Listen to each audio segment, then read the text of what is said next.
다섯 번째 장 주님의 기도죠. 저자 우리 베네딕토 스미스 교황님은 이 산상 설교를 올바른 인간 존재에 대한 밑그림으로 이해한다. 202쪽에 나오는 내용인데 이 내용이 정말 우리가 아직까지 공부했던 내용 또 앞으로 공부할 내용이 잘 담겨 있어요.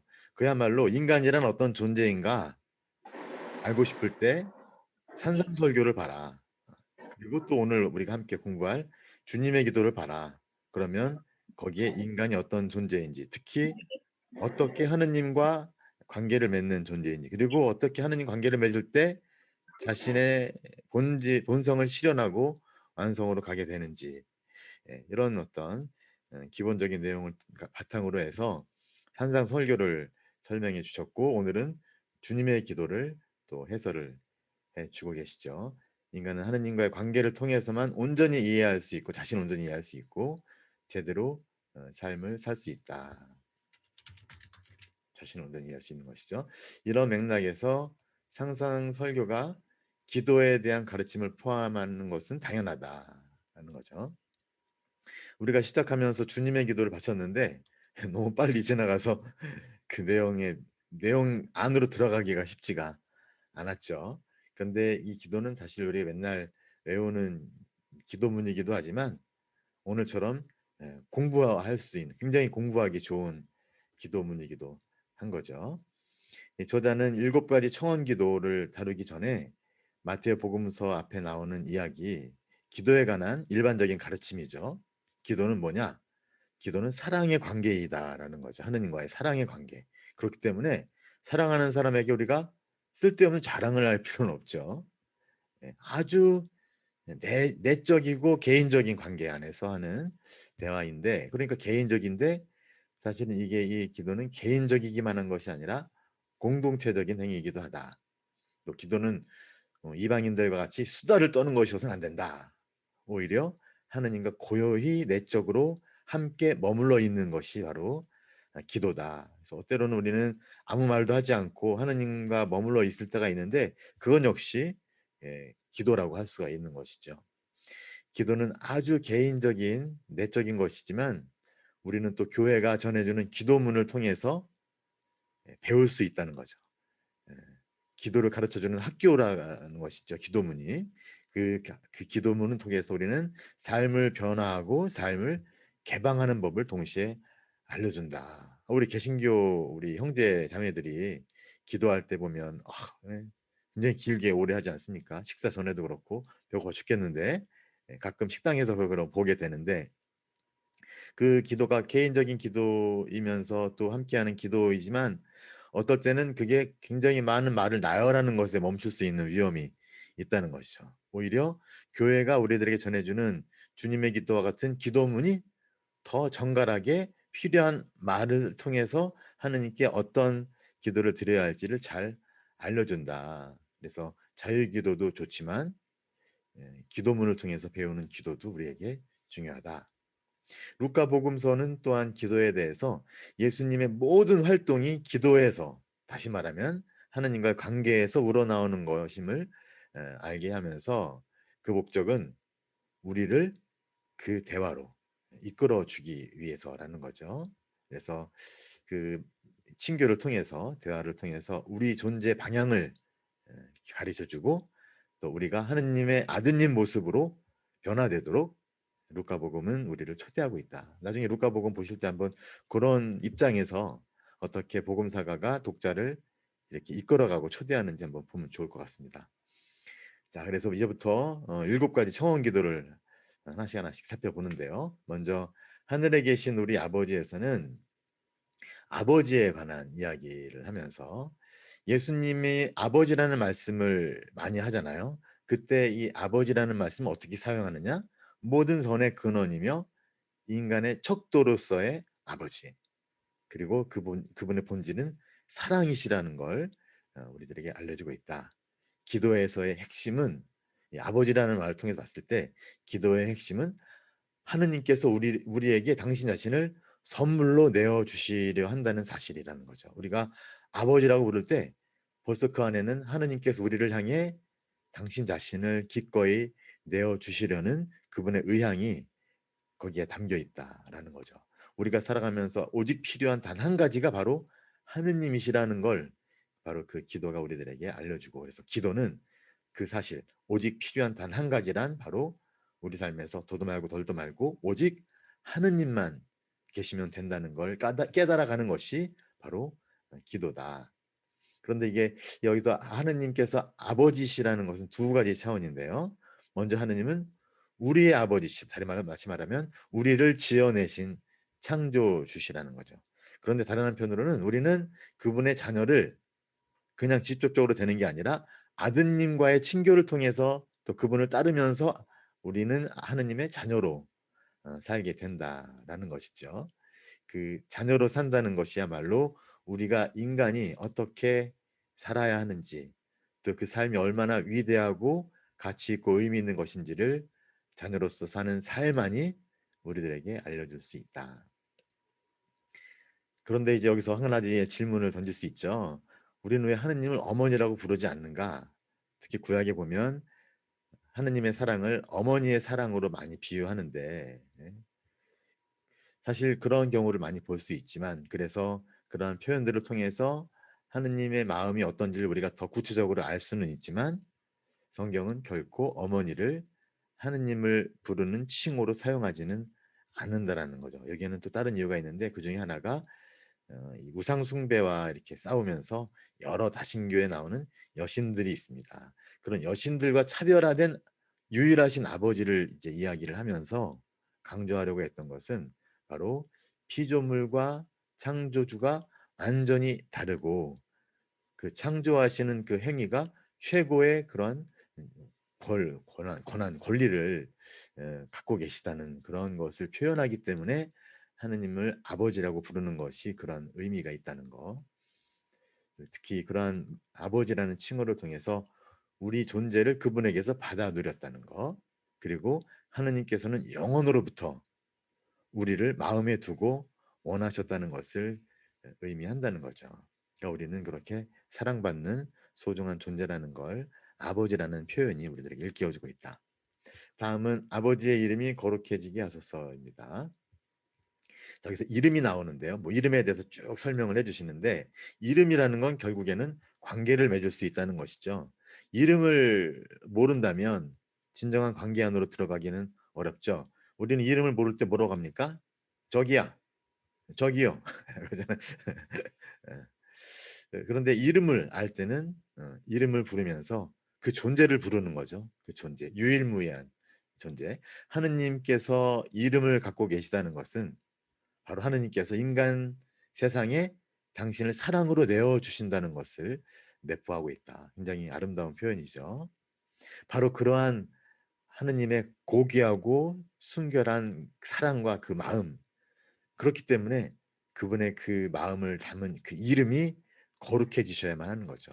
세상에 오셨기 때문에 얼마나 더러워질 수 있고, 우리가 얼마나 그분을 더럽힐 수 있습니까? 그런 모든 것으로부터 예, 거룩한 상태로 그분의 이름이 머물러 계시기를 바라고, 또 이 관계의 신비를 지켜주시기를 청한다는 거죠. 결국에 이거는 우리들이 어떠한 하느님을 모시고 있는가 하는 양심성찰을 요구하고 있다. 다음에는 아버지의 나라인데요. 이건 우리가 이미 하느님의 나라를 공부하면서 했던 내용이죠. 이거 하느님의 최고권, 다스리심이라는 거고, 바로 모든 것의 기준을 하느님의 뜻으로 삼는다는 것이죠. 이 기도는 더 나아가서 그리스도와의 친교를 비는 기도이고, 왜냐하면 하느님 나라는 예수 그리스도와 함께 실현되는 다스리심이기 때문에 아버지의 나라가 오시기를 청한다는 것은 그리스도와 친교를 청하는 기도이고, 그분을 제대로 따르겠다고 그러한 게 도와달라는 기도이기도 하죠. 그리고 이제 아버지의 뜻이 하늘에서와 같이 땅에서도 이루어지소서. 이거 뭐냐면 아버지의 뜻이 있다는 거죠. 어떤 뜻이냐? 우리를 향한 뜻이 있다는 거예요. 우리를 향한 나름대로의 그분의 계획과 그것이 있다는 것이고요. 그것이 바로 우리들의 원의와 존재 기준이다. 근데 여기서 이제 하늘에서와 같이 땅에서도 이루어지소서 한다는 것은 뭐냐면, 하늘은 그분의 뜻이 이루어지는 곳을 의미하기 때문에 바로 이 기도는 우리들이 살고 있는 이 땅이 하늘이 되기를 청하는 그런 기도이다. 그래서 더 나아가서 교황님은 그 하느님 아버지의 뜻은 저 먼 하늘 위에 있거나 그런 숨겨져 있는 것이 아니라 바로 가장 고귀한 인간의 내면인 양심 안에서, 그 내면 속에서 우리 하느님과 의식을 같이 하고 있기 때문에 공동 의식이라고 하더라고요. 그 의식 속에서 아버지의 뜻을 우리는 알 수 있겠다. 근데 그 아버지의 뜻을 안다는 것은 예수님에게는 그분의 사명과도 연결된다는 것이고, 그 사명을 아버지의 뜻을 완수하는 것으로 여기고 있다는 것도 여기 안에 담겨 있다라고 얘기를 하시고요. 그다음에 오늘 저희에게 일용할 양식을 주소서라는 제목인데요. 이제 빵 이야기가 나오죠. 빵. 이 빵에서 우리가 지금 생각해 볼 만한 것은, 물론 빵은 인간이 노고를 통해서 갖게 된 열매이지만, 사실 이 빵을 갖기까지 인간은 얼마나 많이 자연에 또 하느님께 의존하면서 되어 있습니까? 그래서 결코 인간 스스로 독자적으로 얻을 수 없는 것이 빵이다. 그러한 상황은 우리가 오만에 빠지지 않게, 다시 말하면 이게 자기 자신을 극복하도록, 하느님께 개방되도록, 그래서 자유로운 우리 자신이 되도록 하는 기도가 이 안에 포함되어 있다는 거죠. 여기 보시면 이 하느님께 자신을 극복하고 하느님께 개방된다는 것이, 이 근대인들은 오히려 인간이 소외된다고 생각했는데, 교황님에게는 오히려 인간이 진정으로 인간이 되고 자유로운 존재가 되는 길은 바로 우리 자신을 극복하고 하느님께 개방되어 있는 것이다라고 얘기를 하는데, 아주 중요한 말씀이죠. 여기서 이제 우리라는 이야기를 하면서 예, 함께하는 사람을 위한 기도라는 거죠. 우리에게 일용할 양식을 주십시오. 이제 우리는 바로 우리와 함께하는 사람들이고 그들을 위한 기도이고, 그리고 또 빵을 청하는 사람이기 때문에 가난한 사람을 위한 기도다. 그리고 오늘 우리에게 일용할 양식은 사실은 우리가 내일을 살기 위해 필요한 미래 양식이기도 하기 때문에 종말론적인 지평도 이 안에 담겨 있다. 저희에게 잘못한 일을 저희가 용서하오니 저희 죄를 용서하소서. 이 기도가 존재하는 것은 바로 세상에 죄가 존재한다는 사실이죠. 이 죄는 진리와 사랑이신 하느님을 거스르고, 그래서 그것을 극복할 수 있는 유일한 방법은 바로 폭력이 아니라, 안갚음이 아니라 용서다. 그런데 인간 스스로는 그 악을 치유하고 이겨낼 능력이 없기 때문에 하느님께 의탁하게 되고, 여기서 하느님께서 우리 인간을 위해서 바치시고 구원하신다는 대속의 신비와도 연결된다는 거죠.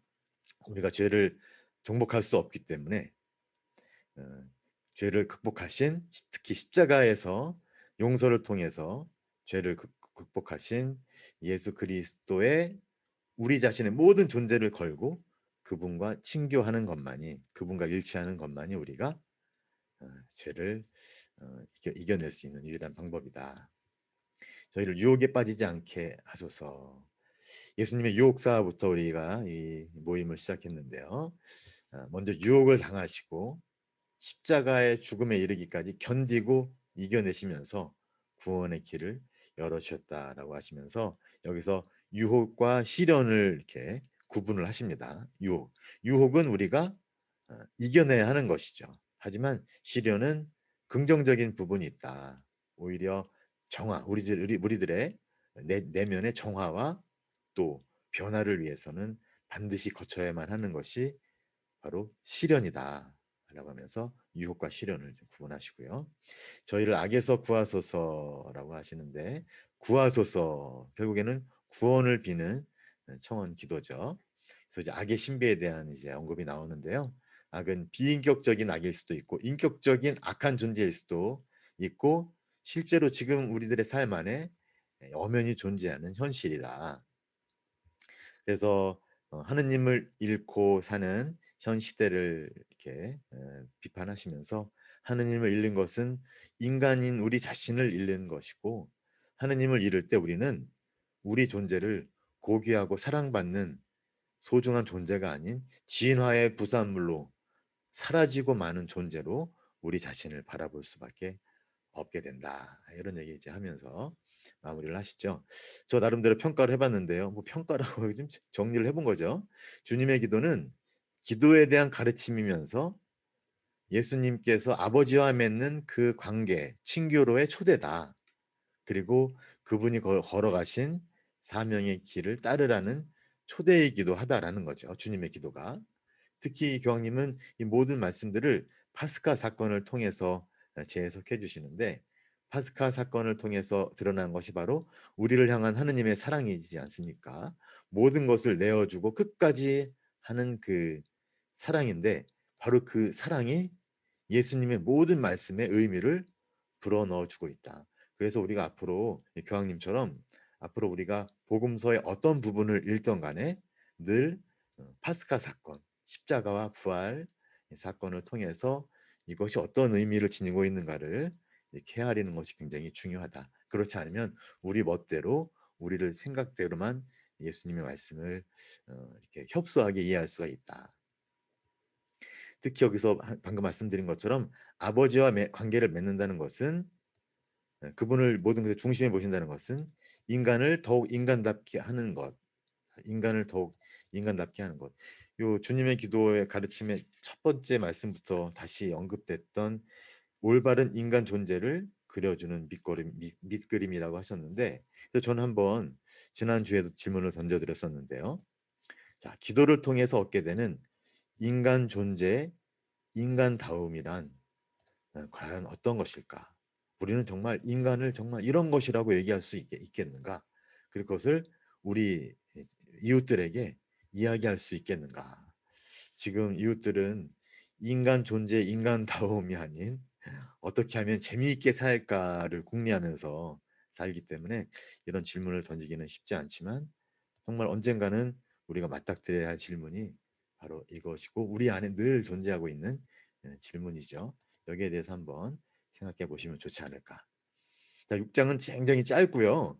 이 내용은 뭐 다른 부분보다는 예수님 제자 공동체가 어떻게 형성되는지를 설명해 주시는 부분이라 간단하게 넘어갈 수 있을 것 같은데요.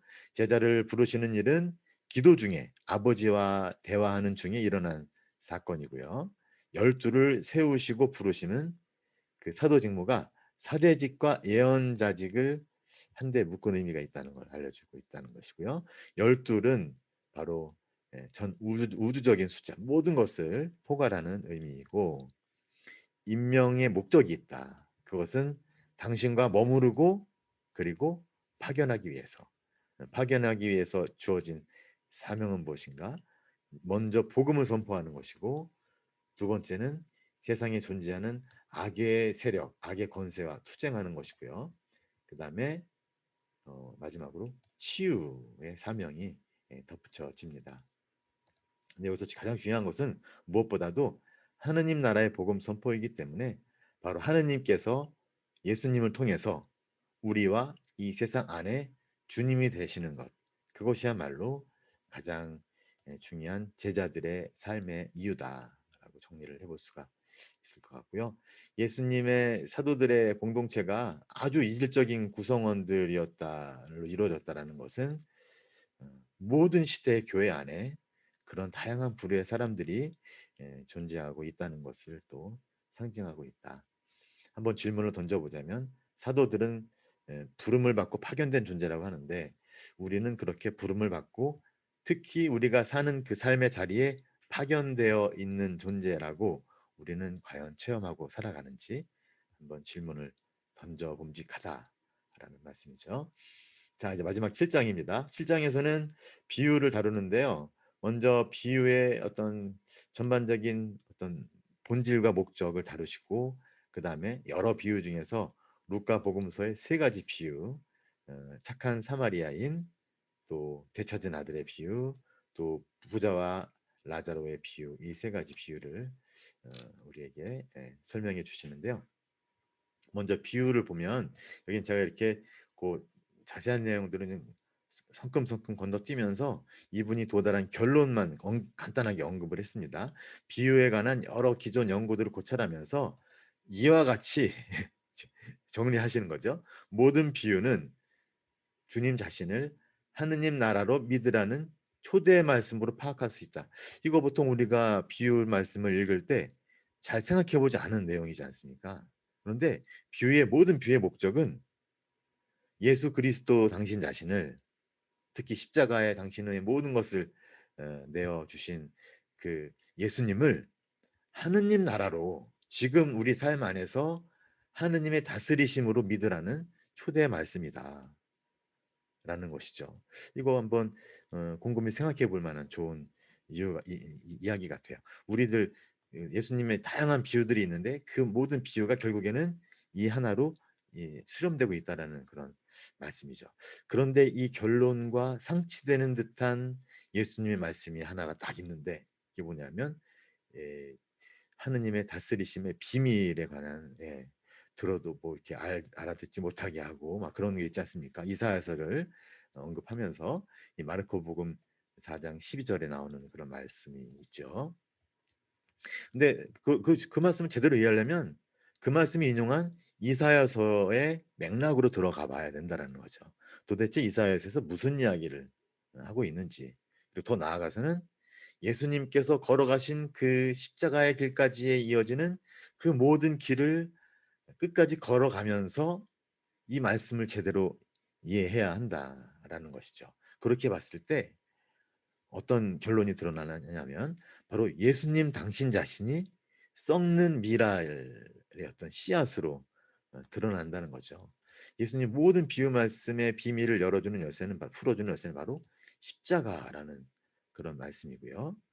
예수님의 모든 비유에는 은연중에 십자가의 신비가 담겨 있다라는 이야기를 하면서 십자가를 통해서 예수님께서 걸어가신 그 모든 길에 결정적인 답이 담겨 있고, 그 이야기가 바로 예수님의 그 이사야서 말씀을 언급한 말씀의 바로 그 내용이다. 바로 반대받는 그런 표적이 된다라는 말씀을 이 안에 담고 있다라는 것이죠.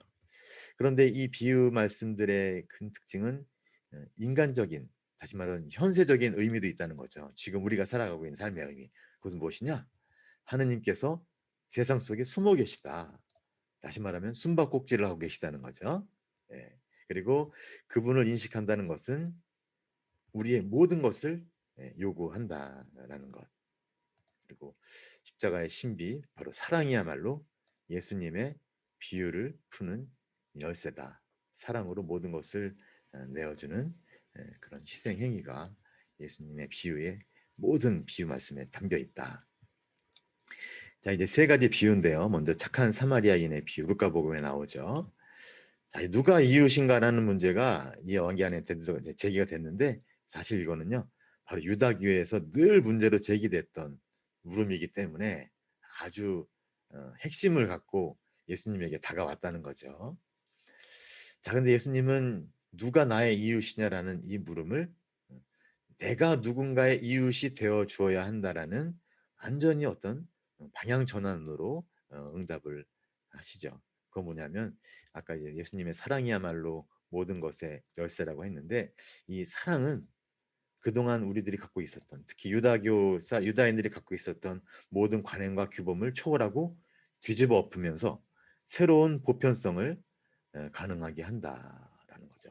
그분의 사랑이, 십자가에까지 보여주신 모든 것을 내어주신 그 사랑이 우리 모두가 다 서로를 위해서 이웃이 되어 주어야 하는 존재라는 것을 드러내 보여주었다. 특히 교부들은 그리스도론적으로 이 비유 말씀을 해석했는데, 다시 말하면 이 착한 사마리아인은 예수 그리스도이시라는 거죠. 인간은 소외되고 상처 입어 쓰러져 있는데 바로 하느님께서 당신 아드님을 통해서 인간의 이웃이 되어 주었다. 다시 말하면 우리 인간은 소외된 존재다. 우리는 소외된 존재다. 무엇으로 소외되었는가? 여기선 잘 나오진 않지만 바로 죄로 인해서 우리들이 살아가는 삶 자체로 인해서 소외를 경험하게 되었고요. 죄로 인해서. 그렇기 때문에 우리는 사랑의 구속을 필요로 하는 존재, 사랑의 구원이, 사랑을 통해서 구원받기를 갈망하는 존재들이라는 것이 이 비유 안에 메시지로 담겨 있다. 두 번째, 되찾은 아들의 비유. 뭐 굉장히 긴 이제 말씀을 그냥 제가 드문드문 이렇게 좀 요약해 보았습니다. 이 작은 아들이 출발하고 떠난 것은 사실은 그가 찾고 있었던 자율 때문인 거죠. 자율. 그는 자기 마음대로 살고 싶었죠. 하지만 그 자기 마음대로 살고 싶었던 자유는 사실은 거짓된 자유였고요. 그 거짓된 자유로 인해서 돼지를 치는 노예가 되는 것이죠.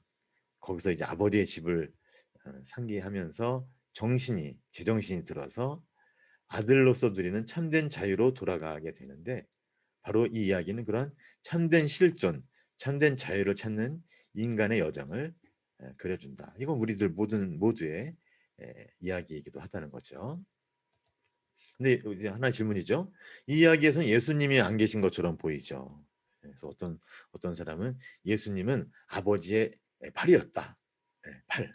아들을 안아준 아버지의 팔이었다라고 얘기를 하는데, 그건 이제 어떤 교부들의 말씀을 인용하면서 하셨던 그런 말씀이기도 한데, 사실 이제 이 프랑스의 성경학자 피에르 그럴로라고 있어요. 그럴로 신부님을 여기서 인용을 하시는데, 그럴로 신부님의 해석은 뭐냐면 바로 예수님 당신이 스스로 그 아버지의 모습을 보여줌으로 인해서 당신 자신이 아버지의 사랑을 그대로 이렇게 반영하는, 다시 말하면 하느님 아버지의 완전한 일치된 모습을 보여주는 바로 그것이기 때문에 비유 말씀을 하신 그 자체가, 그리고 그렇게 해서 하신 그 자체가 바로 당신의 자리였다라는 거죠. 예수님의 자리는 따로 없는 듯이 보이지만 이 비유 안에서는 전체적인 맥락을 고려할 때, 특히 예수님에게 다가온 사람들, 그들에게 하시는 말씀, 전후 사정을 다 고려해 봤을 때 당신 자신을 아버지의 계시로 제시하고 있다는 거죠. 당신이 어떻게 죄인들과 악인들을 품어 안으면서 아버지처럼 다시 태어나도록, 아들로 태어나도록 하는지를 보여주고 있다. 아버지 완전한 일치, 그것 살고 계셨다는 거죠. 여기서 흥미로운 것은 큰아들인데요.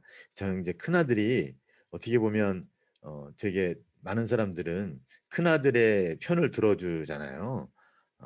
어떤 분 그렇게 그런 아들을 받아줄 수가 있느냐고.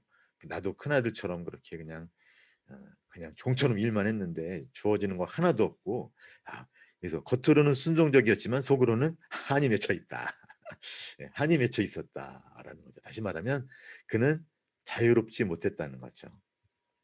그는 끝까지 아버지를 법률적인 관계 안에서 바라보았다라는 거죠. 아버지는 시키는 건 내가 다 했는데, 종처럼 일을 했는데, 하지만 그런 그의 좁은 마음 안에는 사랑의 하느님께 마음을 돌릴 수가 없었다라는 거죠. 사랑이라는 어떤 더 큰 그런 세상으로 눈을 들지 못했고, 그렇기 때문에 그의 순종은 마지못해한 순종이었지요.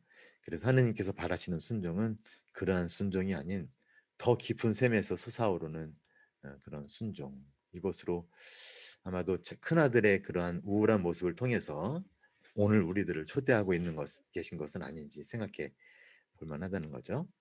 자, 마지막 비유는 호의호식하는 부자와 가난한 라자로의 비유인데요.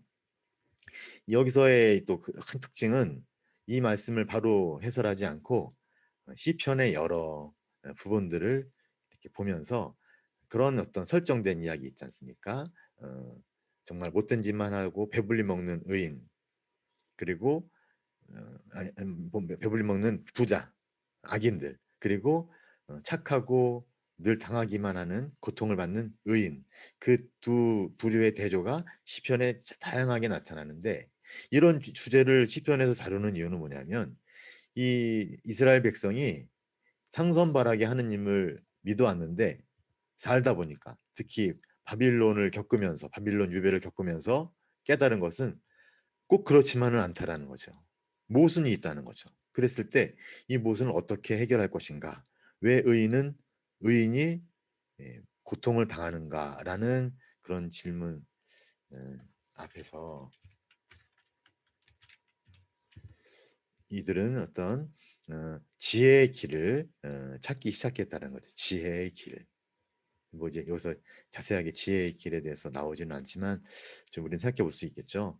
아마도 욥기를 떠올리면서, 욥기는 이제 언급은 됩니다만, 욥기를 떠올리면서 욥이 어느 순간 대전환을 겪게 되면서 한 단계 높은 차원에 이렇게 가게 되는, 다시 말하면 어떤 깨어남의 그런 경험이 분명히 있다라는 것이고요. 그런 깨어남이라는 일을 경험하면서 다른 세상에 다다르게 되면 그에게는 더 이상 그 전에 겪었던 고통이 더 이상 고통으로 다가오지 않게 되는 어떤 지혜의 차원에 도달하게 되는, 이런 것들이 시편에 또 유다교의 그러한 신학 작품들에 담겨 있는데, 바로 그것을 어, 이, 이 비유의 배경으로 보아야 한다라는 것이 교황님의 말씀이라는 거죠.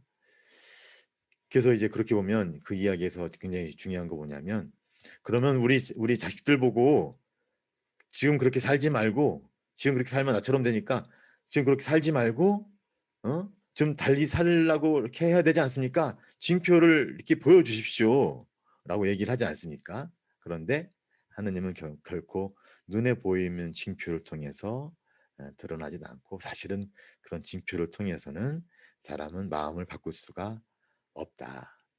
우리 마음을 바꿀 수 있는 유일한 징표란, 이런 지혜의 차원에 다다를 수 있는 유일한 어떤 계기는 바로 파스카 신비로서의 예수님 당신 자신이다라고 얘기를 하는데요.